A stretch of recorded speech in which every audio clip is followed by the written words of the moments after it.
What's up, everyone? And I am making a little video here.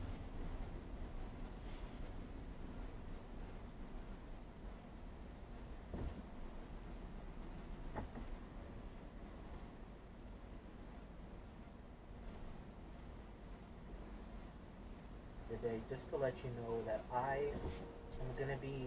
have a little announcement to make. The announcement is that I will be now uploading my own personal beats, instrumentals that I make in, Fruity Loop Studio, FL Studio, to this channel. I'm interested in music. I do have a little bit of history with making some music. It's like a thing where I sometimes get really into it, then I kind of get out of it for a little while to get back into it. We'll see how it goes.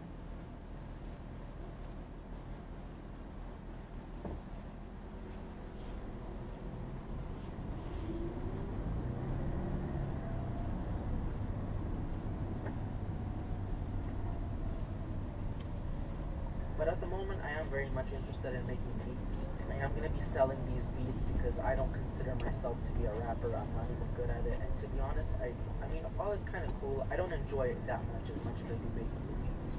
So anyways, I'm going to be uploading a lot of beats to this channel that I make.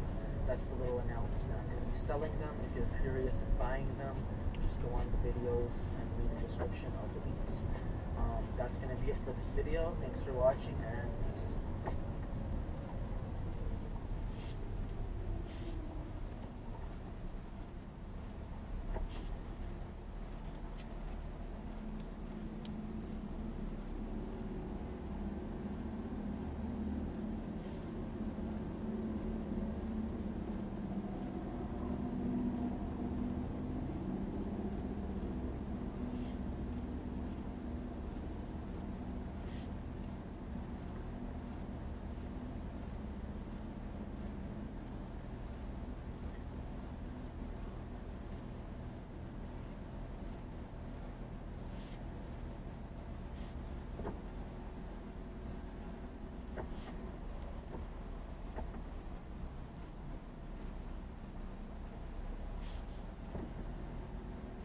This week, I'm in King's Lynn to help Nick Anderson, a chef who once had a Michelin star.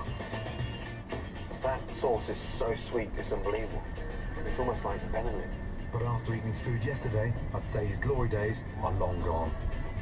I expected a nice, quick, fast, easy lunch. And unfortunately, everything was painful. 4 years ago, Nick was flying high running a successful restaurant at the Crown Hotel in Wales. I had a business turning over £250,000 a year. Got 6 out of 10 on the Good Food Guide, 2 AA rosettes, and a Michelin star in 2001, 2002, 2003, 3 years. But in 2004, Nick crashed and burned when he and his backers parted company. He's never got over it. It was a very tough time leaving Wales, and obviously very emotionally draining. We just found out Susanna was pregnant.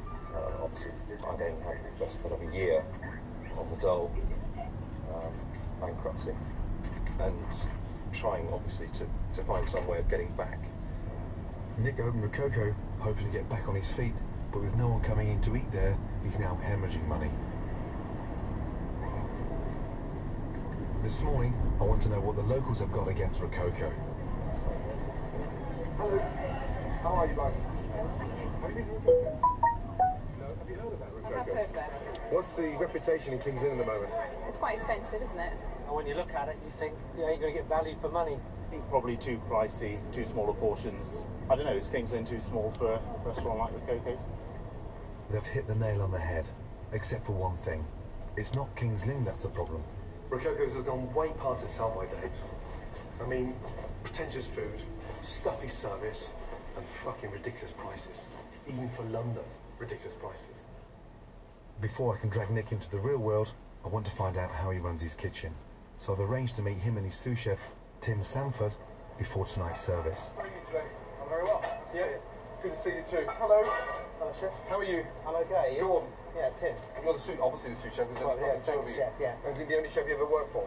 Of this calibre, yes. What was it like last night? Dead as a bird. Absolutely no one. No one in at all? No. Fuck me. That's extraordinary. How do you relieve the boredom? How do you stimulate yourself in terms of coming up with new ideas? And it sounds absolutely dreadful, but sometimes I do watch Ready Steady Cook and I pick up little things from there. Yeah. Fuck me. No, I know, it's dreadful. You're the first chef I've ever met that's become excited and stimulated on the back of Ready Steady Twat. Just take me through your fridges, like meat fridge, where would that be? So I have my duck, my lamb. Good look at the sausages. They sound nice. Toulouse. Are they actually from Toulouse? Yes, they are. Amazing. This is basically fish trimmings, scallop corals for fish soup, rice pudding, Madeleine mix. Try. Nick's fridges are packed with the best ingredients, but no one's coming to eat it all. Is he mad? You have the most extraordinary ingredients, you know that? And if you don't sell it, you eat it. Yeah, things like, you know, meat and fish. So really, it's a big advantage the restaurant being fucking empty because you live like a king. Amazing, no? Style food here, Tim, must be fucking extraordinary. It is. Huh? Yeah. Well, you look well on it. Thank you. Fuck me. If Nick's in trouble, he could be buying cheaper produce on his doorstep. So why isn't he? With things like the shrimps in the freezer. Yeah. And you're on an estuary, you know, 20 miles. We struggle to get them fresh. We always used to be able to get them fresh. Wow. Seriously. You mustn't forget, I have been doing my homework. Yeah. I've been here, I know how many boats are still The active. fisher fleet, I can tell you what they caught on Saturday, I can tell you what's in the market tomorrow morning, trust me. Okay. Oh, fuck me. I get the feeling Nick's having me on. He's in cooking man. Everything has to look immaculate with the best of cheeses and the best of sausage and the best of rack of lamb. He's in King's Lynn, yeah, not sat in the fucking harbour of Monaco, and every customer hasn't got £5 to blow on a fucking bottle of wine. Before I tackle the business, I need to see what Tim and Nick are capable of, and so I want to watch them in action during a busy service. But things have sunk so low at Rococo, the only way we've been able to fill the place tonight is by rounding up Nick's friends and some local business people. And when you opened the 91, was the food the same then? No. The duck egg with white mushroom, I thought that was part of the history in terms of being on the menu for a decade. It wasn't from the very beginning, but it was a dish that sort of came along probably not long after, 94, something like that. So 12 years then, not 10 years. Yeah. Nick's menu belongs in a museum, not a restaurant. But I suppose with 12 years of practice, service should be a doddle. Baby veg is such a throwback to the 90s, but Nick's obviously very attached to them. Okay. Yeah. Well.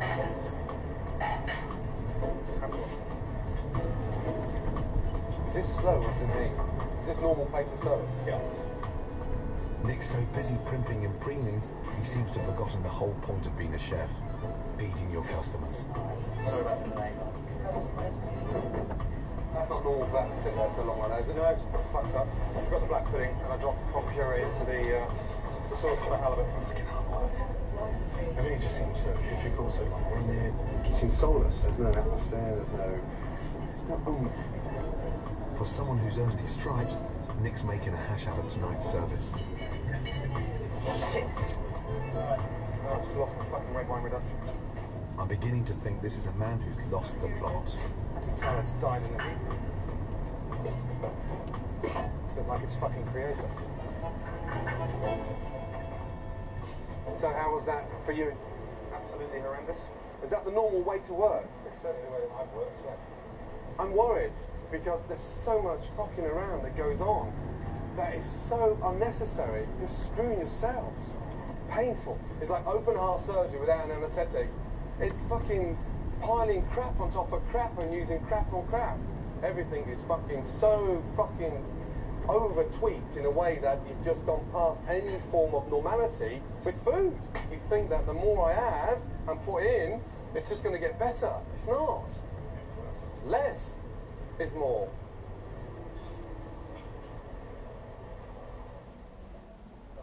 Slagged everything off about my food. I'm disappointed because I think he could have at least said something along the lines of, I can clearly see you can cook meat.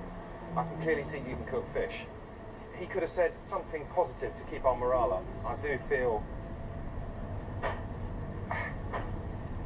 choked.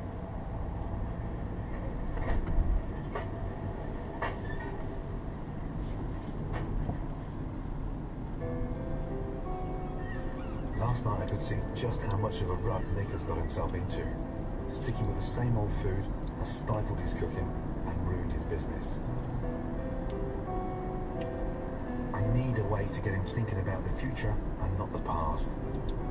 I spotted a collection. You're fucking sweating, aren't you? You've seen it on telly. You sat there in front of the fucking sofa. Now you're fucking doing it. Okay, Nick, please tell me you're not looking for a cutter. Where's my cutters? Where's my cutters?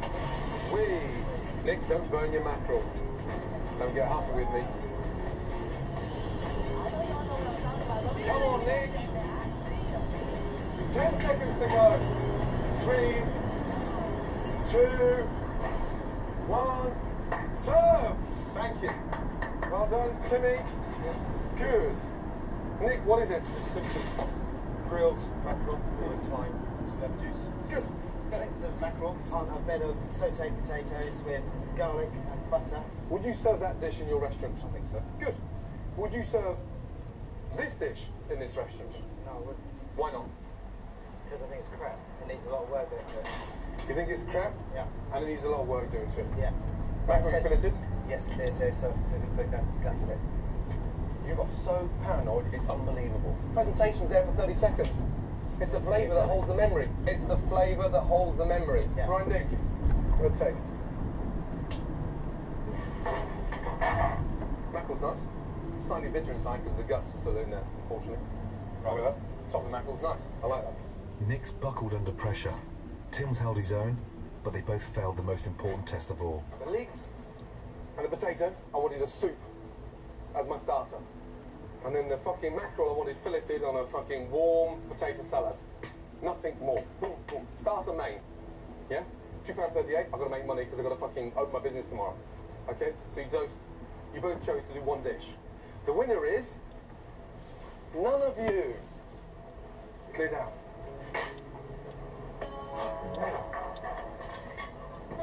I'm so frustrated because I can't get anything out of fucking Nick, and I've got to make some big changes in this place, otherwise he's fucked. It takes a little while for things to sink in with me. I'm not really, as a rule, I'm not an impulsive person. I don't act, you know, without thinking things through. And I fully suspect that Gordon's going to get even more frustrated with me as the week goes on. But I'll probably get more frustrated with him. It's not just Nick I can't work out. If Rococo doesn't have any customers, how has Nick managed to keep the business and the family afloat for the past 18 months? I'm going to talk to his wife, Susanna.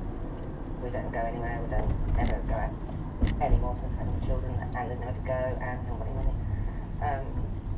So I think he needs a sort of real kick or a boost or a real something to get him inspired again. And and when it's not busy and when it's crap like that, he just, it's miserable, which is miserable. Anyone would be. Yeah. Fuck. Yeah. How long can you continue staying open along these lines? Not long. The thing that happens is every kind of 6 months, Nick has a meltdown and goes, everything's fucking shit, everything's, what are we going to do, what are we going to do, what are we going to do, we need some money, we need some money. If it hadn't been literally for, like a month ago, a couple of friends stroke customers wanted to invest a little bit of money into it, I don't remember how much it was now, it would have gone, I think. If I to close the door tonight, Yeah. I mean, fuck it, bam, Yeah. shut down. Yeah. How much do I owe tomorrow morning? 100? 100 grand? Yeah. You haven't got that? No. Has Nick got it? No. It's worse than I thought. Even though he's in £100,000 worth of debt, Nick's still shelling out on all the expensive produce he used when he was doing well. I need to get him to stop. He told me he couldn't buy shrimps on his doorstep. Well, I don't think he tried hard enough. And one thing I got fucked off last week with is when you said you can't buy fresh fucking shrimps. These guys go out every day. Hello, gentlemen. That looks like a good catch, that. He told me that he can't get fresh shrimps. Are they fresh from this morning? Yeah. And is that a normal catch in the morning? That's average. Average. And you give me shit because I get upset because yours are in the fucking freezer. I like, yeah, no. I mean, have a little taste. Yeah, sure. Yeah? Or do you want to stick to your frozen ones? You fucking ass on that boat. Let's go. Huh? Unbelievable. You'll turn around and say, no, let me get my frozen ones. Yes? Woo. They are beautiful. Amazing. No shrimps, my fucking ass. Beautiful. See? Yeah. Frozen fucking shrimps. I went to the fishmongers, I told you. I went to the fishmongers. Another excuse. No more fucking excuses. Nick's excuses won't get him out the financial shit, and I still don't think he's faced the fact that his spending habits have to change, and soon. Tonight, I'm allowing Nick to cook his menu for the final time. I'm going to do some tough talking to try and shake him out of his cocoon. The sauces are like varnish, aren't they? Why are they so heavy in the middle of summer? That's the only way I know how to sauce. Oh, fucking hell. The only way I know how to sauce. I wouldn't charge 20 quid for that in Chelsea. Nicholas. Enoki mushrooms. They look like fucking tadpoles on Viagra. Huh? Is it on there because it's Oriental, the word enoki? Yes. Poor bastards. Are you ready to stab me yet? No? Oh? What's the idea behind the two sauces? Resemblance of a pearl necklace I used to give her my ex-girlfriend. Well, a lovely portion of pork. Why'd you put the black pudding on there? It's all over precious, bro. Anything you're worried about? All that delayed silence. Fuck me, I could kill you. Finally a smile. I just hope he's happy with the new food. I've swapped his expensive ingredients for cheaper local alternatives so we can lower the prices. And these simple dishes can be prepared quickly. That is just a nice, summery, chilled, chunky, rustic, yeah, gazpacho. And there's a duck salad, pan-fried mackerel on a bed of warm potatoes, One nice fillet. On. and a simple cheese souffle. Into your oven, please, Nick, a hot oven. 220, perfect. So you love the name Maggie's? Adore it, chef. No, Yeah. I hate it. You hate it. Why do you hate it? It just makes me think of somewhere that you pick up a bacon butty at the side of the road. Really? Yeah. What's the alternatives? Nicholas. I'm beginning to lose patience with Nick. No answer. Time's running out. I don't know how long you think you've got, but I can't tell you any longer.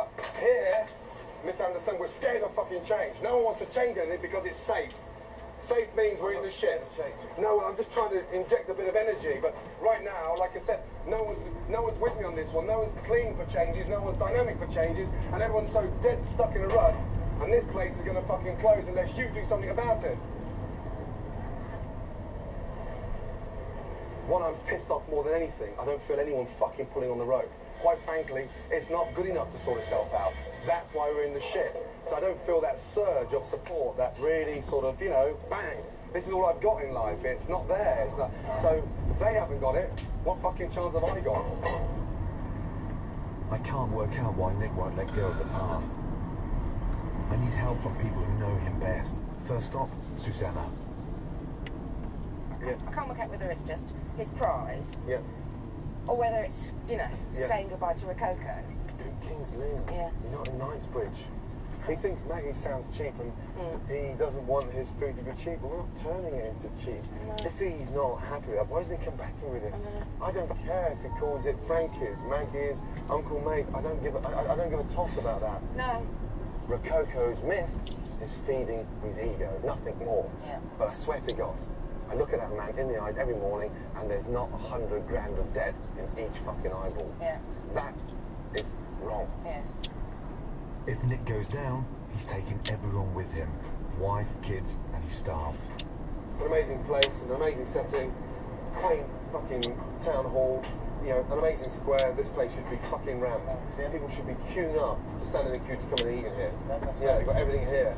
That's the way it is. Yeah. We've got to sort it out. I see someone that is hurting. Yeah. For what reason? Glory days, Michelin star? Possibly. Possibly. There's got to be a reason somewhere. I would have said that. 4 years ago, Nick was top of the bill in Norfolk, and his stage was the Crown Hotel in Wells. But when he and his backers parted company, Nick had to leave the restaurant. I don't think he's ever got over it. This is where it hurts. Have you been back in there? Not for a long time. No.